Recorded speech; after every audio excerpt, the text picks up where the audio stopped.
entretien. Comme l'a dit le porte-parole, il s'agit d'une conférence conjointe et le point que j'ai à traiter exclusivement sera relatif à la mesure de contrôle judiciaire dont faisait l'objet le professeur Maurice Kakoui-Dikaoui. Alors pour comprendre les tenants et aboutissants de cette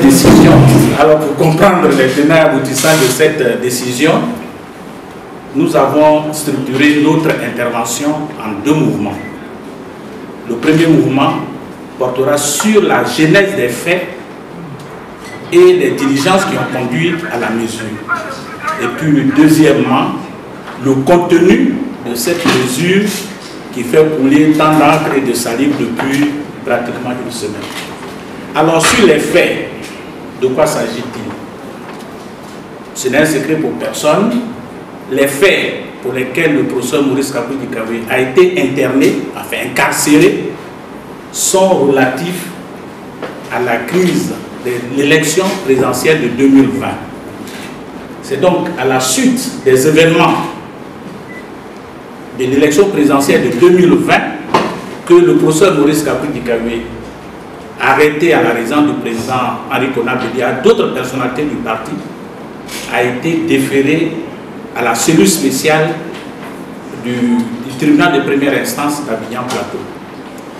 Et à partir donc de cette cellule, il a été inculpé de divers faits dont je vous fais l'économie puisque nous les connaissons tous. Et il a été placé sous mandat de dépôt précisément en octobre 2020. En octobre 2020. C'est donc dans le cadre de au cours de sa détention à la maison d'arrêt et de correction qui est devenue maintenant le pôle pénal d'Abidjan, qu'il a contracté malencontreusement une infection du Covid. Mais celle-ci n'a pas été immédiatement détectée parce qu'il a eu un malaise. Il a eu un malaise pendant sa détention et le médecin traitant de la MACA a donc constaté qu'il avait des difficultés respiratoires. Il a donc demandé à ce qu'il soit évacué à l'Institut de cardiologie pour des examens plus approfondis. Donc, devant ce constat, le conseil que je suis, et j'aimerais préciser ici que j'ai suivi de bout en bout le professeur Maurice Kakoui-Dikaoui durant toute sa période de détention. Donc, ce que j'explique ici, ce n'est pas des faits relatés, mais c'est des faits que j'ai vécu avec lui au quotidien. Donc, à la suite de l'examen du médecin de la MACA, j'ai dû faire donc une demande d'hospitalisation urgente à l'Institut de cardiologie. Et le directeur de l'administration pénitentiaire a fait droit à cette demande. Donc, immédiatement, il a été admis en hospitalisation à l'Institut de cardiologie. Étant donc pris en charge dans ce service, des examens ont été faits qui ont révélé qu'il avait contracté le virus de la Covid-19 qui avait entraîné des conséquences au niveau cardiaque. Donc, il fallait nécessairement le faire évacuer de toute urgence hors du pays pour recevoir les soins appropriés. Devant l'urgence, nous avons donc fait une demande d'évacuation qui a été acceptée par les autorités judiciaires. C'est ainsi que le professeur Maurice Kakoui-Dikaoui a été évacué en France pour ses soins. Mais en étant toujours sous la détention, sous la prévention. Donc, dans la perspective de cette évacuation, il devait être évacué le 19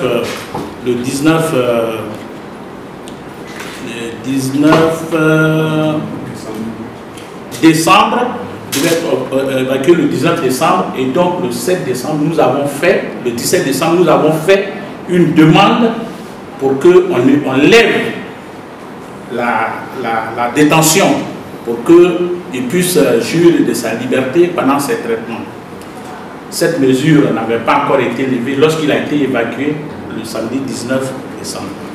Donc, pendant qu'il était en traitement, Donc pour les soins, ce dossier a été traité. La demande de mise en liberté ou à tout le moins de placement sous contrôle judiciaire a été traité.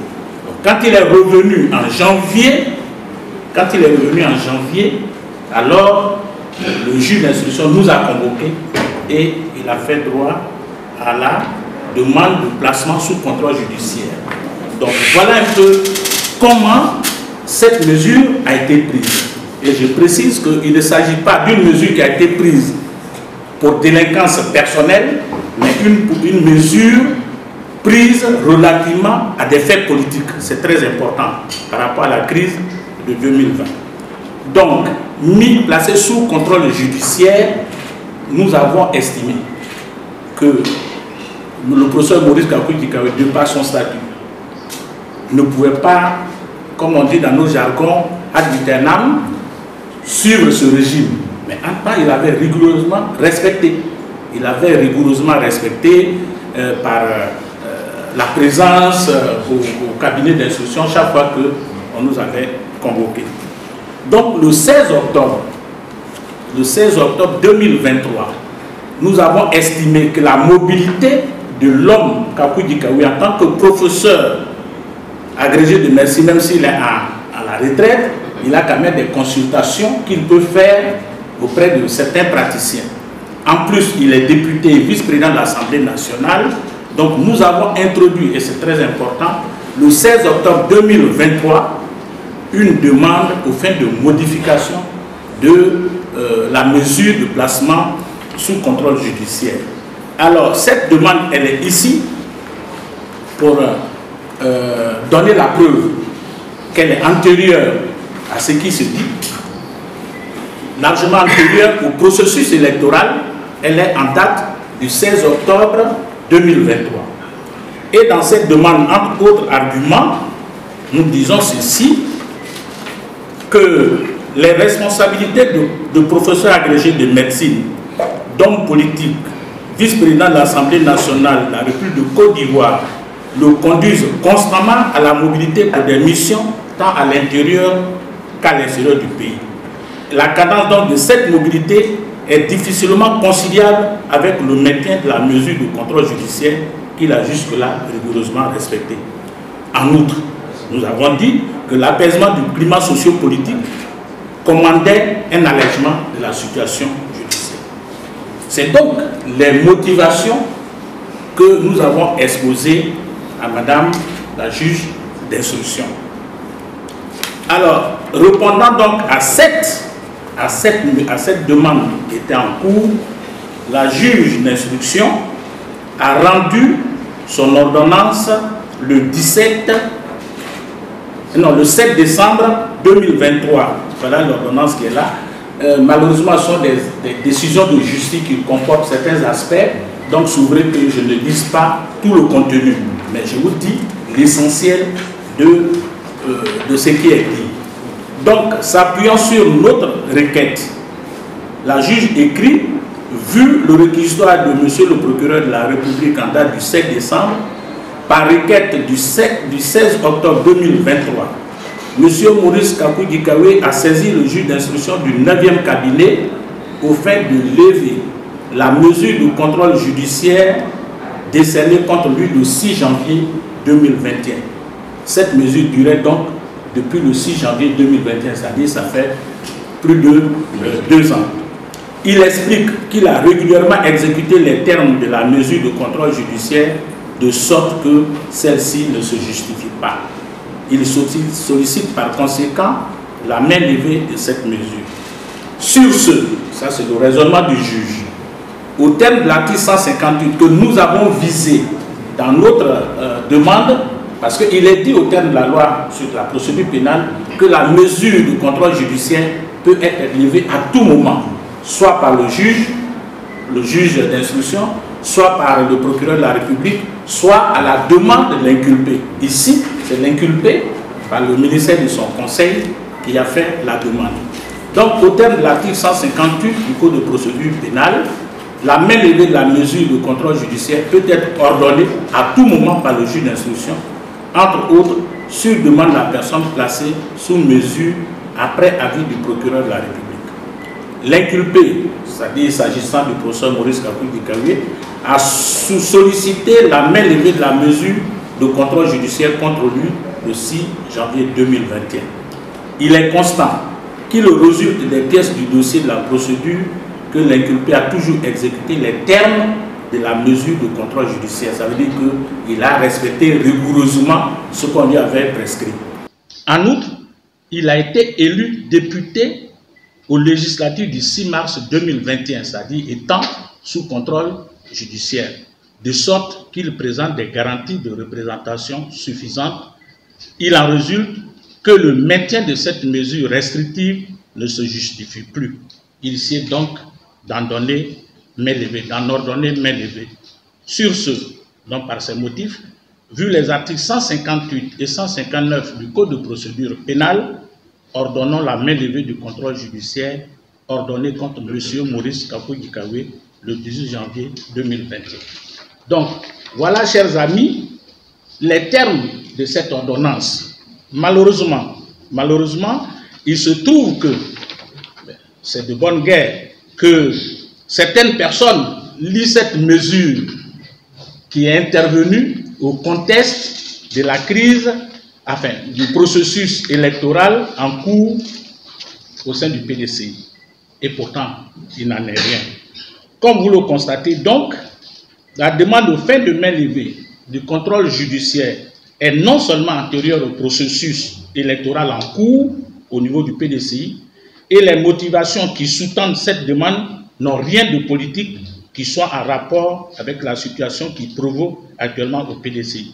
C'est donc par pure mauvaise foi que certaines personnes lisent cette décision à l'intention du professeur Maurice Kakoui-Dikaoué de vouloir briguer la présidente du PDCI RDA. Pour preuve, c'est nonobstant la levée du contrôle judiciaire, M. Maurice Kakoui-Dikaoué a déclaré ne plus être concerné par le processus électoral en cours au sein du PDCI RDA. C'est pour dire quoi? Que si son intention était de faire lever cette mesure-là pour être candidat, mais c'était une opportunité, il serait allé directement puisque c'est ça l'objectif. Or, tel n'est pas le cas, puisque notre demande est largement antérieure au processus électoral.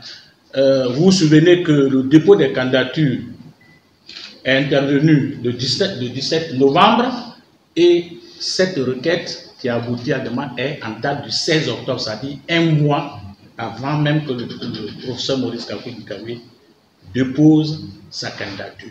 C'est pour ça que nous sommes surpris de cet amalgame qu'on fait. Nous n'avons pas de commentaire politique à faire, notre commentaire est purement juridique. Et nous disons que le contrôle judiciaire, même s'il n'avait pas été levé, ne constituait pas un obstacle pour empêcher M. Maurice Kakoui-Dikaoué d'être candidat, puisque malgré le contrôle judiciaire, il a été déjà élu député. Qui plus que les institutions de l'État, c'est-à-dire le Conseil, comment on appelle, la CEI et le Conseil constitutionnel qui ont validé sa candidature, qui plus que ces deux organes-là est habilité à apprécier l'éligibilité d'un homme politique. On ne peut pas être plus royaliste que le roi. Donc nous estimons que le professeur Kakoui-Dikaoué est injustement écarté. Il en a pris acte, le porte-parole sera encore plus chose, mais j'ai voulu partager avec vous les contours de cette mesure qui suscite beaucoup. Donc pour nous, c'est quelque chose qui est clos. M. Maurice Kakoui-Dikaoué dispose désormais de la liberté de mouvement. Il en a toujours, puisqu'il suffisait de demander et puis on nous accordait. Donc ce n'était même pas un obstacle. Mais nous estimons que on ne pouvait pas, à la cadence ne nous permettait pas chaque fois d'écrire. Et donc voilà pour l'essentiel ce qu'on peut dire sur cette mesure, en attendant que certains d'entre vous veuillent bien poser quelques questions pour être édifiés sur ce qui n'aura pas été bien dit. Je vous remercie.